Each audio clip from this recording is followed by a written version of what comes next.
Ujawniamy ukryte motywy. Odsłaniamy fakty, teorie i tajemnice. Od odcisków palców po nagrania z kamer.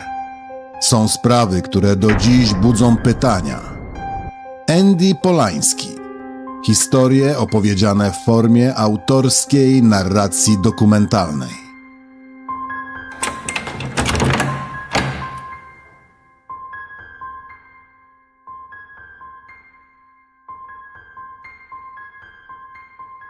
Ostrzeżenie. Ten materiał zawiera opis prawdziwych wydarzeń kryminalnych. Został przygotowany w celu dokumentowania i analizy ludzkich zachowań oraz ukazania skali popełnionych zbrodni. Opisy drastycznych zdarzeń przedstawiono wyłącznie w kontekście faktów, bez zamierzonego epatowania przemocą i bez treści sensacyjnych. Celem jest zrozumienie, a nie szokowanie. Wszystkie informacje oparte są na publicznie dostępnych źródłach, a sposób ich prezentacji ma charakter edukacyjny i dokumentalny. Materiał przeznaczony jest dla odpowiedzialnych odbiorców. Jeżeli jesteś osobą szczególnie wrażliwą na temat przemocy lub ludzkiego cierpienia, rozważ, czy chcesz wysłuchać tego odcinka. Jeśli doświadczasz przemocy, poczucia zagrożenia lub innego rodzaju trudności, proszę zwróć się o pomoc do odpowiednich instytucji lub służb w miejscu swojego zamieszkania. Są ludzie, którzy przez całe życie uczą się ukrywać własną słabość, ale im bardziej ją ukrywają, tym mocniej zaczyna rządzić ich życiem. Wystarczy spojrzenie, które odczytują jako pogardę, żart, który zabrzmi jak upokorzenie, odmowa, uwaga, postawiona granica. Dla innych to zwykłe momenty. Dla nich dowód, że świat znowu ich odrzuca. Z czasem budują maskę, udają pewność siebie, kłamią, przechwalają się, prowokują, czasem próbują sobie kupić sympatię. A kiedy to nie działa, szukają winnych. Nie w sobie, w rodzinie, w szkole, w pracy, w ludziach, którzy czegoś od nich chcą lub wymagają i w tych, którzy próbują pomóc, ale jednocześnie stawiają granice. A właśnie granica bywa dla nich nie do zniesienia.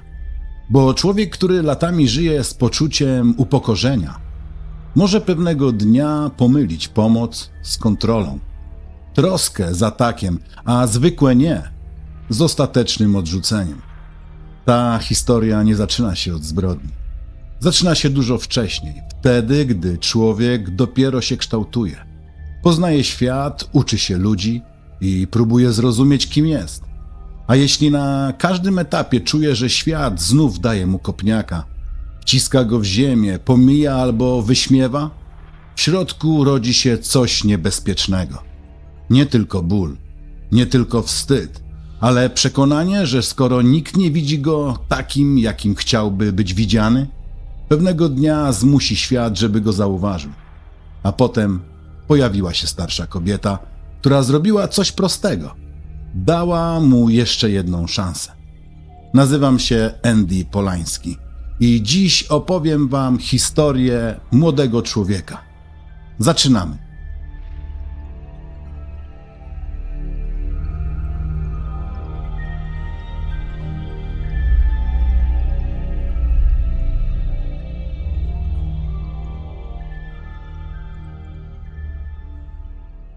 Bjorn Marius Reiser z czasem stał się kimś, kto coraz trudniej odnajdywał się wśród ludzi. Był drobny i szczupły, dlatego już jako chłopiec wypracował własną taktykę, by zaznaczyć swoją obecność i bronić swojej pozycji. Mimo że uchodził za inteligentnego, może nawet ponadprzeciętnie, nigdy nie potrafił przełożyć tego na realne osiągnięcia w życiu. Nie ukończył szkoły, miał problemy z dostosowaniem się do zasad, szybko popadał w konflikty z najbliższą rodziną, z nauczycielami, z pracodawcami. Narastały w nim kompleksy, bo uważał, że nie spełnia oczekiwań. Jego niechęć do otoczenia i do społeczeństwa rosły z każdym rokiem. Coraz częściej kierował ją przeciwko ludziom, którzy próbowali mu pomóc. To nie mogło skończyć się dobrze. Baldikain Hack była w złym humorze, kiedy stała w kuchni i sprzątała po kolacji. Marius mieszkał u niej już prawie 2 miesiące. Trafił do niej po tym, jak został wyrzucony z internatu z powodu konfliktu, prawdopodobnie związanego z dziewczynami, które chodziły do tej samej szkoły. Kilka tygodni wcześniej, kiedy wrócił po przerwaniu pracy, jego matka i jej mąż, ojczym Mariusa, Nie mogli go przyjąć z powrotem do domu. Mieszkali ciasno i mieli 2 młodszych dzieci. Nie odważyli się ponownie wpuścić 17-latka pod swój dach. Między Mariusem a jego 12-letnim przyrodnim bratem ciągle dochodziło do kłótni i awantur. Mariusz był od niego 5 lat starszy i zdecydowanie silniejszy, dlatego rodzice musieli interweniować, żeby powstrzymać te bójki. Młodszy chłopiec nauczył się już, jak zachowywać się wobec Mariusza, by uniknąć pobicia. Nie był to pierwszy raz, kiedy Mariusz wracał do domu po wyrzuceniu ze szkoły albo po utracie pracy. Za każdym razem, kiedy coś zawalił, rodzice przyjmowali go z powrotem. Tym razem jednak uznali, że dość. Musiał poradzić sobie sam. Kiedy wrócił, był bez grosza. Nawet jeśli pracował na morzu albo na lądzie, wszystkie pieniądze szybko znikały. Nie mógł więc dokładać do utrzymania domu, a sytuacja finansowa rodziny i tak była napięta, bez dodatkowego ciężaru w postaci nastolatka, który nie miał pracy, pieniędzy ani planu. Mariusz zawsze znajdował jakieś wytłumaczenie dla swojej złej sytuacji finansowej. Raz twierdził, że pomógł koledze, który zszedł ze statku i potrzebował pieniędzy. Zapewniał, że na pewno je odzyska. Innym razem mówił, że w drodze do domu ukradziono mu skromną wypłatę. Babcia okazała się dobra i pomocna. Przyjęła go do siebie. Mieszkała sama w starym domu i choć sama nie miała łatwego życia, pozwoliła mu zostać. Mariusz miał mieszkać u niej do czasu, aż znajdzie pracę albo dostanie się do szkoły dla młodzieży. Ucieszyła się, kiedy rzeczywiście dostał miejsce w internacie. Wierzyła, że tym razem się zmieni, że będzie zachowywał się rozsądnie, ale minęły zaledwie 2 tygodnie, zanim ponownie został wyrzucony. Babci zrobiło się go żal, więc znów go przyjęła. Gdyby jednak wiedziała, co naprawdę stało się tym razem, prawdopodobnie jej reakcja byłaby zupełnie inna. Na początku wszystko układało się poprawnie, potem jednak relacje zaczęły się psuć. Mariusz nie miał pracy i nie miał pieniędzy, ale zapewniał babcię, że gdy tylko coś znajdzie, zacznie płacić za swoje utrzymanie. Szybko jednak stało się jasne, że umie sprytnie korzystać z jej dobroci, a jednocześnie miał dość tupetu, by prosić o więcej. Babcia dawała mu to, co miała. Kiedy skończyła zmywać po kolacji, zaparzyła kawę i przyniosła do salonu kilka ciastek. Był sobotni wieczór, więc chciała stworzyć choć odrobinę przyjemniejszą atmosferę. Mariusz siedział z nogami na stoliku kawowym. Ledwie raczył na nią spojrzeć. Kiedy babcia weszła z tacą, nadal czytał norweskie czasopismo kryminalne. Na biurku leżał cały stos podobnych gazet, które wychodziły co jakiś czas i które najwyraźniej bardzo go interesowały. Czytał właśnie artykuł o prawdziwym morderstwie, sprawie z Oklahomy. Opis zbrodni przemocy i śledztwa pochłaniał go znacznie bardziej niż rozmowa z kobietą, która dała mu dach nad głową. Babcia była już wcześniej w złym humorze, a ten widok wcale jej nie uspokoił. Zapytała go, czy był w urzędzie pracy i czy szukał jakiegoś zajęcia. Mariusz odpowiedział wymijająco, że pójdzie tam następnego dnia. Twierdził też, że już rozglądał się za nową pracą i że ma nadzieję znaleźć coś odpowiedniego na mieście w najbliższym czasie. Babcia wiedziała, że miejsca pracy istniały, szczególnie dla młodych ludzi w jego wieku, którzy mogli zacząć jako uczniowie zawodu albo pomocnicy w różnych zakładach. Problem polegał raczej na tym, że Mariusz wybierał wygodniejszą drogę. Dopóki ktoś inny go utrzymywał, nie śpieszył się do pracy. Babcia sama nie bała się pracy, przez całe życie dużo pracowała i była wdzięczna za to, że miała zajęcie, do którego mogła chodzić każdego dnia. W soboty dodatkowo zajmowała się domem, dlatego jasno powiedziała Mariuszowi, że musi znaleźć pracę. Nie zamierzała go dłużej utrzymywać. Zapowiedziała, że następnego dnia będzie musiał się wyprowadzić. Potem jednak złagodniała i powiedziała, że może zostać jeszcze przez weekend, ale w poniedziałek sprawa miała być zamknięta. W poniedziałek Mariusz udał się do urzędu, by zapytać się, czy jest dla niego miejsce w szkole dla młodzieży. Kobieta za biurkiem odnalazła kilka dokumentów i zaczęła je sprawdzać. Po chwili, kiedy przejrzała papiery, poinformowała go, że nic na razie nie może zrobić. Nie chodziło tylko o brak miejsca. Okazało się, że Mariusz został już usunięty ze szkoły młodzieżowej w Kristianstad. Kiedy Mariusz wrócił od rodziców do babci, usłyszał jasny komunikat: następnego dnia ma się wyprowadzić. Roześmiał się, ale był wyraźnie zirytowany. Nie wierzył, że babcia naprawdę mówi poważnie, kiedy wcześniej wspominała o wyprowadzce. A jednak tym razem sytuacja wyglądała zupełnie inaczej. Mariusz szukał jakiegoś wyjścia z sytuacji, ale krąg wokół niego coraz bardziej się zaciskał. Przez weekend babcia znalazła jego dokumenty i przeczytała to, co dotyczyło jego ostatnich problemów.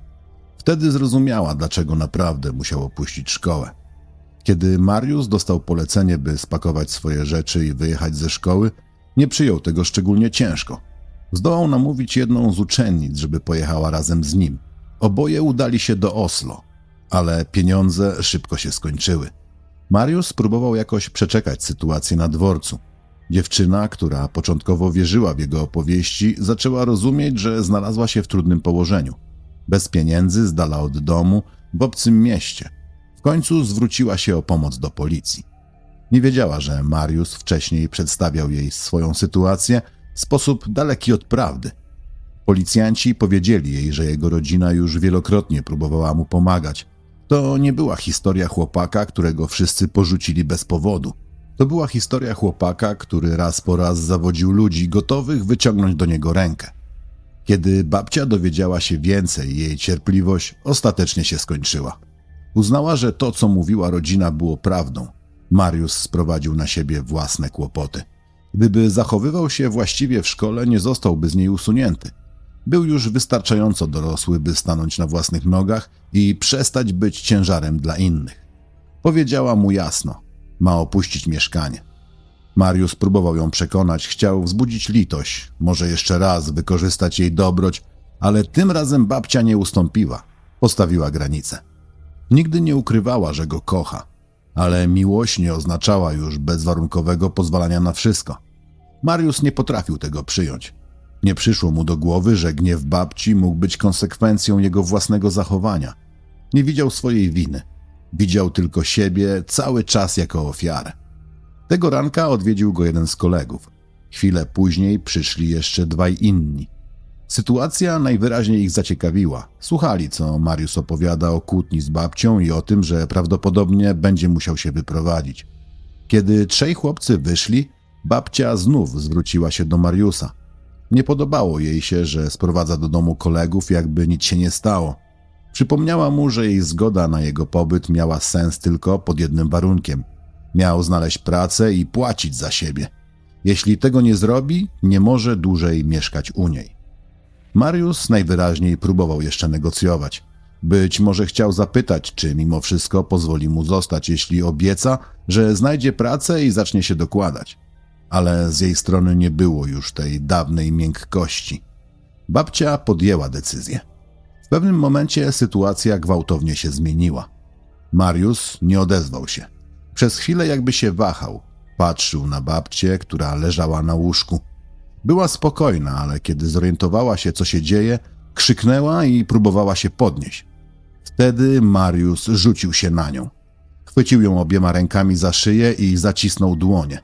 Babcia próbowała się bronić. Jej opór był silny, desperacki i instynktowny.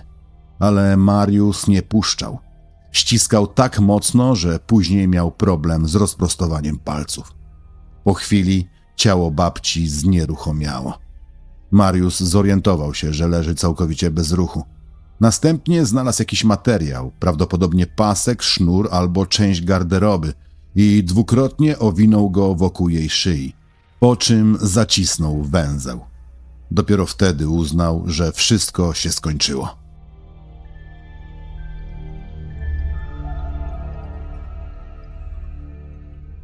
Na zewnątrz stała kobieta, która niczego nie podejrzewała. Była to Ingeborg, matka małego chłopca, 4- albo 5-letniego Stian. Przyszła pod dom babci Mariusza, bo musiała załatwić coś w mieście i chciała zapytać, czy dziecko mogłoby przez chwilę zostać pod jej opieką. Mariusz powiedział jej, że babcia wyszła do pracy, ale zapewnił, że to żaden problem. On sam miał zostać w domu przez resztę przedpołudnia i może przypilnować chłopca. Ingeborg podziękowała i zostawiła małego Stiana pod opieką Mariusza. Mariusz zapytał chłopca, czy chce pobawić się w ogrodzie. Stian oczywiście chciał. Możesz zapukać do drzwi, jeśli będziesz czegoś chciał albo będziesz chciał wejść do środka. powiedział Mariusz. Potem zamknął drzwi wejściowe na klucz. Wrócił do pokoju, w którym leżała jego babcia. Kobieta spoczywała na łóżku z otwartymi oczami. W tym momencie w głowie Mariusza powinna była rozbrzmieć ostrzegawcza myśl. Powinien zrozumieć, że przekroczył granicę, zza której nie ma już prostego powrotu. Ale nic takiego się nie stało. Był spokojny, opanowany, jakby to, co przed chwilą zrobił, nie wywołało w nim ani paniki, ani żalu, ani lęku.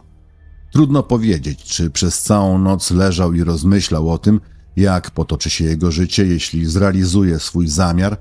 Trudno też ocenić, czy już wcześniej podjął świadomą decyzję, że zabije babcię. Ale jedno wydawało się oczywiste. Jeśli choć przez chwilę myślał o konsekwencjach, powinien był wiedzieć, że za taki czyn czeka go życie za więziennym murem. Kiedy upewnił się, że babcia nie żyje, podszedł jeszcze raz do łóżka. Poprawił materiał, który zacisnął wokół jej szyi i zawiązał go mocniej. Potem przykrył ciało. Znalazł prześcieradło albo koc i ułożył je tak, by zakryć to, co się stało. Następnie poszedł do kuchni. Zaparzył sobie kawę i zjadł śniadanie. Nie zachowywał się jak ktoś, kto właśnie dokonał czynu, który powinien zaburzyć całe jego życie. Raczej jak ktoś, kto przeszedł do kolejnego zwyczajnego punktu dnia. Siedział przy kuchennym stole, pił kawę i jadł, gdy Ingeborg wróciła z miasta. Mariusz zaproponował jej kawę, ale kobieta nie miała czasu. Zabrała małego Stianta i odeszła. Mariusz nie wpadł w panikę. Przez cały dzień przebywał w mieszkaniu babci. Spędził tam także noc. Następnego dnia pojechał do Christiansand, żeby spotkać się z kilkoma dawnymi znajomymi dziewczynami z internatu. Nie wszystko poszło jednak tak, jak sobie wyobrażał. Wrócił jeszcze tego samego dnia i ponownie przenocował w mieszkaniu babci. Kolejnego dnia zaczął pakować swoje rzeczy. Zamówił taksówkę, która zawiozła go na stację. W mieszkaniu znalazł 2 książeczki oszczędnościowe. Na jednej znajdowało się około 5000 koron, na drugiej około 8. Należały do jego babci.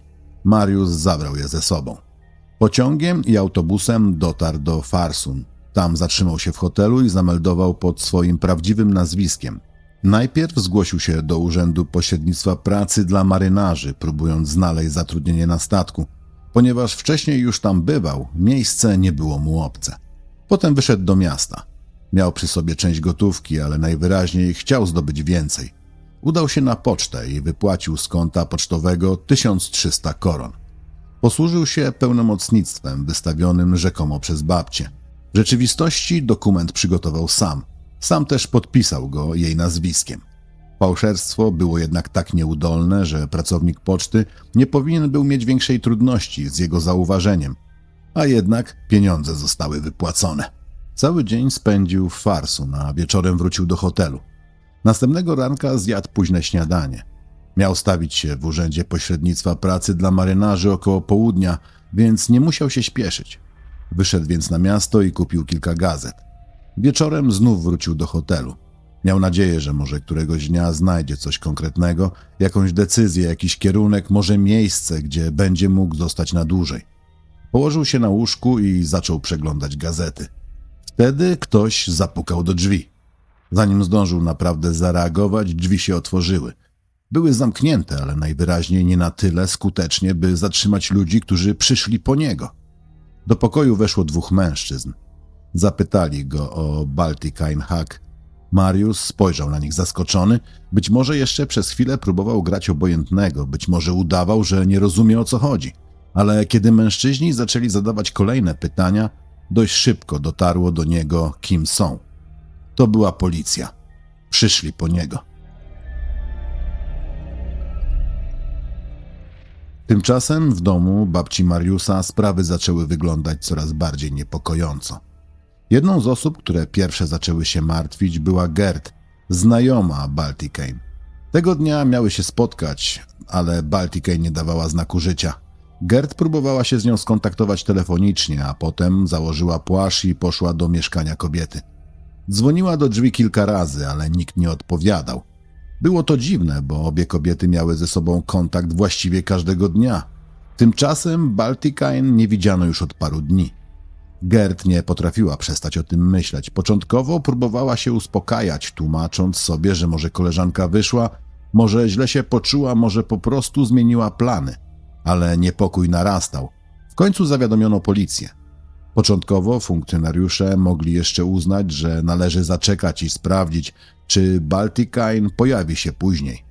Jednak okoliczności były na tyle niepokojące, że podjęto decyzję o wejściu do mieszkania. Gerd zdobyła klucz od właściciela budynku.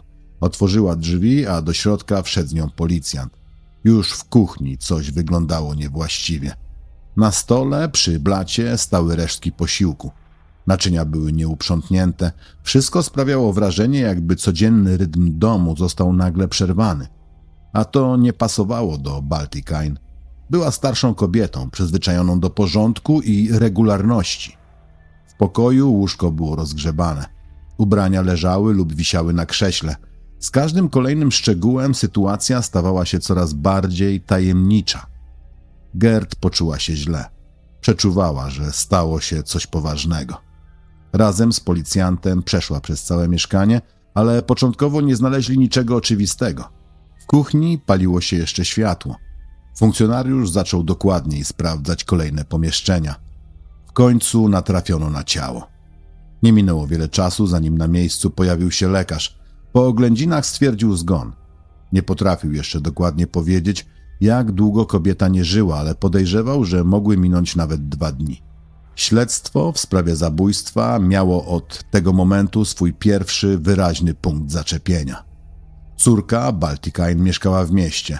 Była jedną z pierwszych osób, które powiadomiono o tragedii. Wiadomość była dla niej wstrząsem. Załamała się całkowicie. Minęło wiele lat od czasu, kiedy sama, jako młoda kobieta, zmagała się z trudnościami, ale teraz przeszłość wróciła w najgorszy możliwy sposób. Policja musiała szybko ustalić, co wydarzyło się w mieszkaniu jej matki. Śledczy natychmiast rozpoczęli przesłuchania. Rozmawiali z sąsiadami, znajomymi, członkami rodziny i wszystkimi osobami, które mogły widzieć Baltikain w ostatnich dniach życia. Bardzo szybko podejrzenia zaczęły kierować się w stronę Mariusa, który mieszkał u babci. Jedna z kobiet z sąsiedztwa powiedziała policji, że próbowała zobaczyć się z Baltikain. Wtedy natknęła się na Mariusa. Zapytała o babcię, a on odpowiedział, że jest w pracy.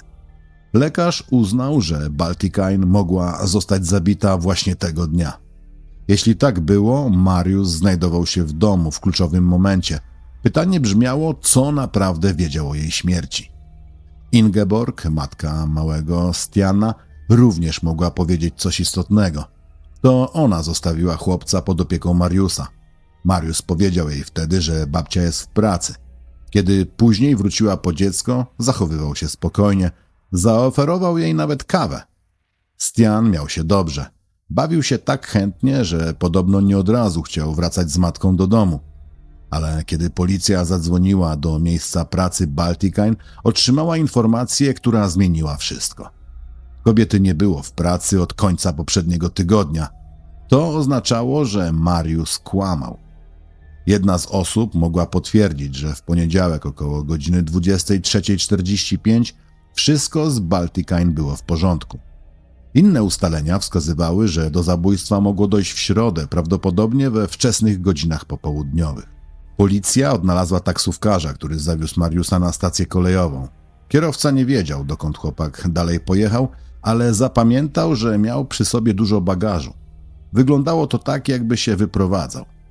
Pracownicy stacji kolejowej potwierdzili, że Mariusz kupił bilet. Dzięki temu policja mogła podążyć jego śladem. Już następnego ranka odnaleziono go w hotelu w Farsund. Kiedy policjanci weszli do pokoju, Mariusz nie próbował uciekać. W pewnym sensie sprawiał wrażenie, jakby skapitulował, zanim naprawdę rozpoczęła się walka. Ale żeby zrozumieć, jak 17-letni chłopak znalazł się w tym miejscu, w hotelowym pokoju z pieniędzmi babci po ucieczce z jej mieszkania, trzeba było się cofnąć znacznie dalej. Do dzieciństwa. Do domu, którego właściwie nigdy naprawdę nie miał. Mariusz był synem kobiety, która już wcześniej miała za sobą trudne i nieudane małżeństwo. Żyła w biednych warunkach i musiała ciężko pracować, by utrzymać siebie oraz dzieci. Jej sytuacja była tak trudna, że w pewnym momencie nie była w stanie zapewnić im stabilnego domu.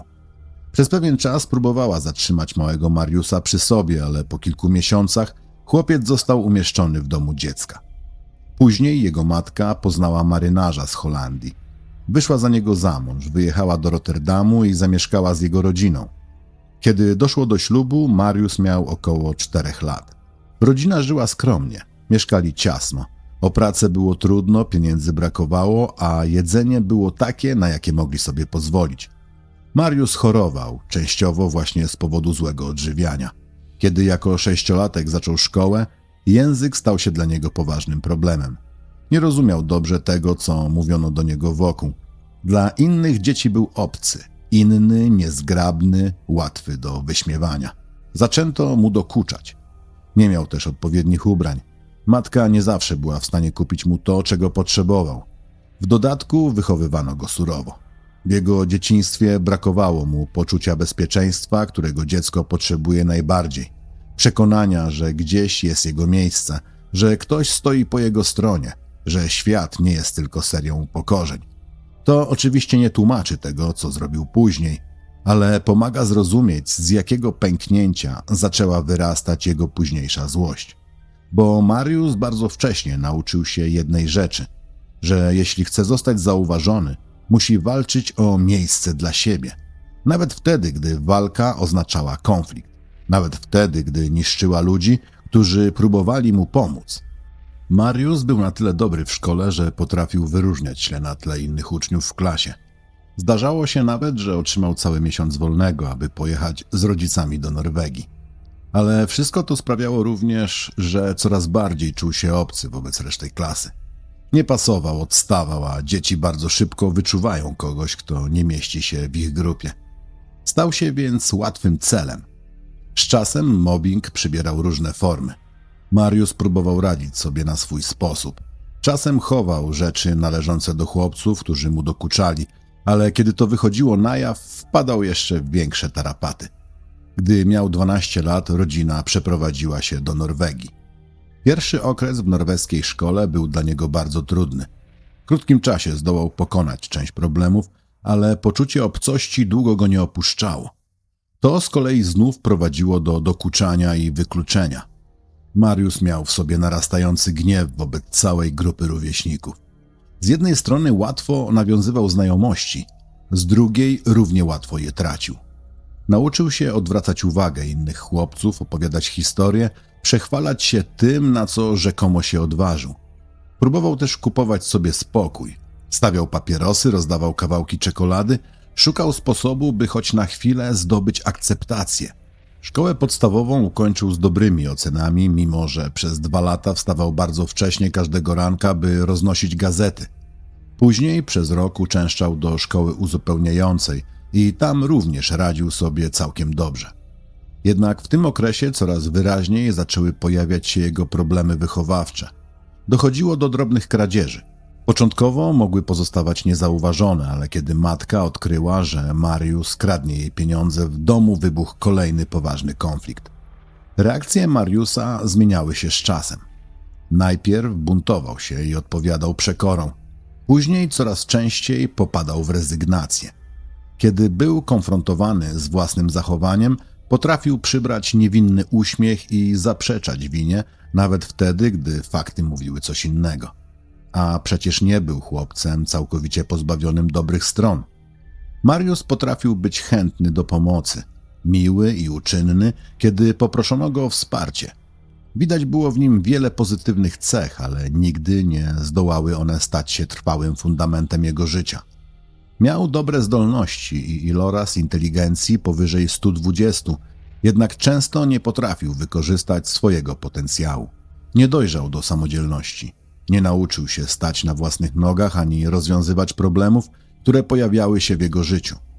Wciąż zdawał się dryfować, zależny od okoliczności, cudzej cierpliwości i kolejnych przypadków. Przez pewien czas wydawało się, że los daje mu szansę. Mariusz ucieszył się, kiedy dostał pracę na statku, który miał wypłynąć na połów wielorybów.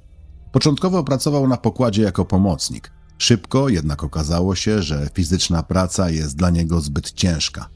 Przeniesiono go więc pod pokład, gdzie wykonywał lżejsze obowiązki. Jednak nie trwało to długo. Kiedy statek wrócił do Norwegii, Mariusz stracił pracę. Zgłosił się na kolejny statek, ale tym razem również nie poszło najlepiej. Po 6 miesiącach znów został zwolniony. Próbował jeszcze 2 razy, ale za każdym razem popadał w konflikt z przełożonymi.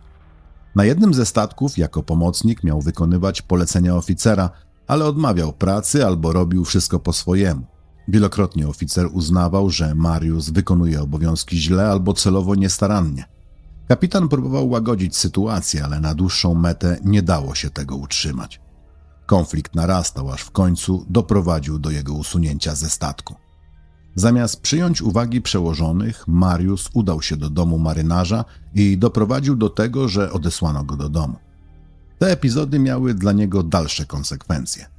W przyszłości coraz trudniej było mu zdobyć stałe zatrudnienie i utrzymać pracę. Później otrzymał posadę, która wiązała się z drobnymi obowiązkami administracyjnymi i kontaktem z pieniędzmi. Sprzeniewierzył niewielką kwotę, około 300 koron, ale nawet tak mała suma wystarczyła, by został zwolniony. Pracodawcy nie chcieli zatrudniać kogoś, kto roznosił rachunki albo dokumenty firmy, a jednocześnie nie budził zaufania. Znalazł kolejną pracę, nie informując nowego pracodawcy o okolicznościach odejścia z poprzedniego miejsca.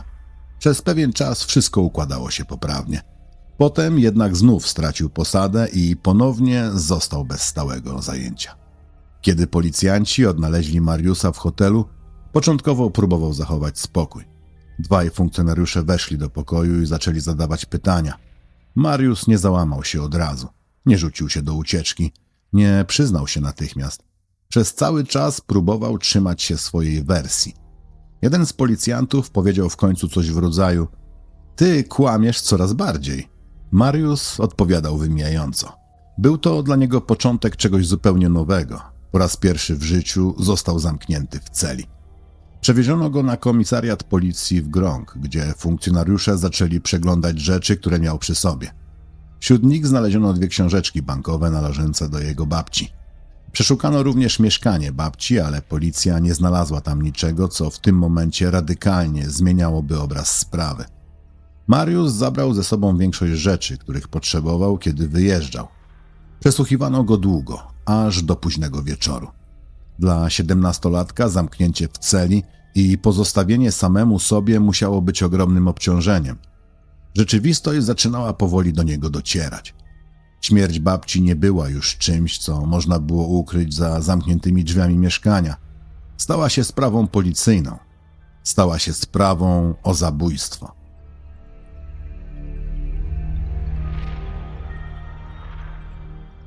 Kiedy późnym wieczorem ponownie zabrano go na przesłuchanie, nadal odpowiadał w sposób, który śledczy uznawali za nieprzekonujący. Jego wyjaśnienia stawały się coraz bardziej suche, coraz bardziej naciągane. Twierdził, że nie miał nic wspólnego ze śmiercią babci, choć materiał dowodowy leżał już przed nim na stole. W końcu odprowadzono go z powrotem do celi. Następnego dnia przesłuchano go ponownie. Potem został przewieziony do Kristiansand, gdzie sprawa miała toczyć się dalej. Dopiero wtedy zaczął mówić więcej. Przyznał, że użył przemocy wobec babci. Zastosowano wobec niego tymczasowe aresztowanie. Miał spędzić 8 tygodni w izolacji z ograniczeniem korespondencji i zakazem odwiedzin. Kiedy sprawa stała się publiczna, wzbudziła ogromne zainteresowanie mediów w całym kraju. W tamtych czasach przestępczości było znacznie mniej niż dziś, a zabójstwa należały do zdarzeń stosunkowo rzadkich. Dlatego śledztwu nadano wysoki priorytet. W ciągu kilku miesięcy sprawa była właściwie gotowa do skierowania do sądu. W tym czasie nastrój Mariusza często się zmieniał. Raz mówił więcej, innym razem wycofywał się i zmieniał swoje wyjaśnienia. Śledczy zauważyli, że była to jego strategia, sposób walki z ludźmi, którzy mieli nad nim przewagę. Przez całe życie reagował oporem na tych, którzy próbowali go kontrolować. Nic więc dziwnego, że aresztowanie i kontakt z policją wywoływały w nim silny sprzeciw. W styczniu 1965 roku policja wystąpiła o zniesienie części ograniczeń związanych z jego aresztowaniem. Pod koniec stycznia Mariusz został zapoznany z zarzutami oraz z prawem do odmowy składania wyjaśnień. Nie skorzystał z tego prawa. Zdecydował się mówić przed sądem. Odpowiadał na wszystkie pytania, a jego słowa zostały zaprotokołowane. To właśnie te wyjaśnienia stały się później podstawą do odtworzenia jego relacji z babcią oraz wydarzeń tamtej środy. Sprawa trafiła do sądu okręgowego 4 kwietnia.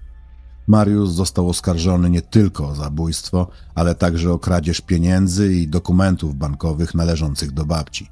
Chodziło m.in. o około 1500 koron w gotówce, 2 książeczki bankowe oraz próbę uzyskania pieniędzy z konta pocztowego na podstawie sfałszowanego pełnomocnictwa.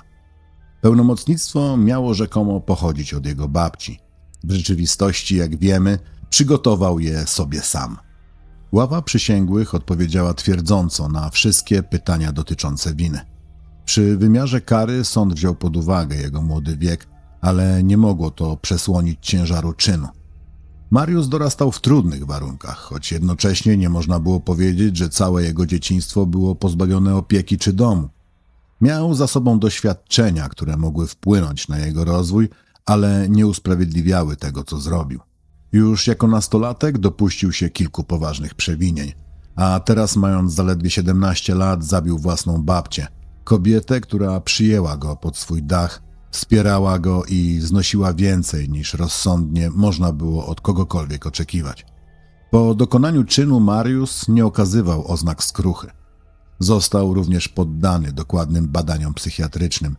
Biegli stwierdzili, że oskarżony był osobą o niedostatecznie rozwiniętej sferze emocjonalnej i moralnej. Z tego powodu uznano, że może stanowić zagrożenie ponownego popełnienia czynów karalnych.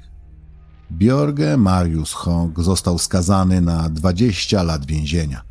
Prokuratura uzyskała także możliwość zastosowania wobec niego środków zabezpieczających na okres do 10 lat. Oznaczało to, że nawet po odbyciu zasadniczej kary sąd mógł zdecydować o dalszym izolowaniu go, jeśli nadal uznawano by go za niebezpiecznego. Po ogłoszeniu wyroku Mariusz został przewieziony do więzienia Sunan. Co stało się z Björge Mariusem Hong później? Tu historia nagle traci wyraźny kontur. W dostępnych publicznych źródłach sprawa kończy się na wyroku. 20 lat więzienia oraz możliwość zastosowania środków zabezpieczających na okres do 10 lat. Wiadomo, że po ogłoszeniu wyroku został przewieziony do więzienia. Ale dalsze losy Mariusza nie są dziś jasno udokumentowane w powszechnie dostępnych materiałach. Nie ma wiarygodnego, publicznego potwierdzenia, gdzie przebywał po odbyciu kary, czy został zwolniony, czy żyje w 2026 roku, ani czy funkcjonuje pod tym samym nazwiskiem. I dlatego w tej historii trzeba postawić granicę między tym, co wiadomo, a tym, czego nie wolno dopowiadać. Można przypuszczać, że jeśli przeżył i odbył karę, to jako człowiek skazany w wieku 17 lat mógł po latach opuścić więzienie. Ale to pozostaje jedynie logicznym wnioskiem, nie potwierdzonym faktem. Pewne jest coś innego. W aktach tej sprawy Mariusz pozostał jako 17-letni chłopak, który odebrał życie własnej babci, kobiecie, która próbowała mu pomóc wtedy, gdy inni nie mieli już siły. A dalsza część jego życia, jeśli rzeczywiście ją przeżył na wolności, znika z publicznego zapisu. Jeśli ta historia Was zainteresowała, podzielcie się nią z kimś bliskim, z przyjacielem, z rodziną, z osobą, która tak jak Wy lubi prawdziwe, mroczne i dobrze udokumentowane opowieści kryminalne. Każde udostępnienie pomaga temu podcastowi dotrzeć do nowych słuchaczy. Każdy komentarz, każda reakcja i każda subskrypcja sprawiają, że możemy dalej rozwijać to miejsce i opowiadać kolejne historie. Spokojnie, rzetelnie i z szacunkiem dla faktów.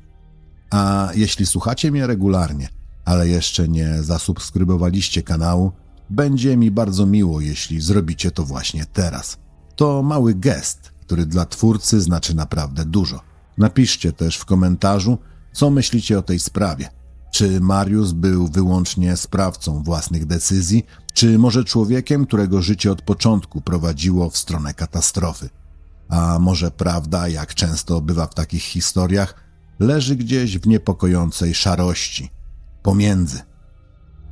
Do usłyszenia w następnej historii.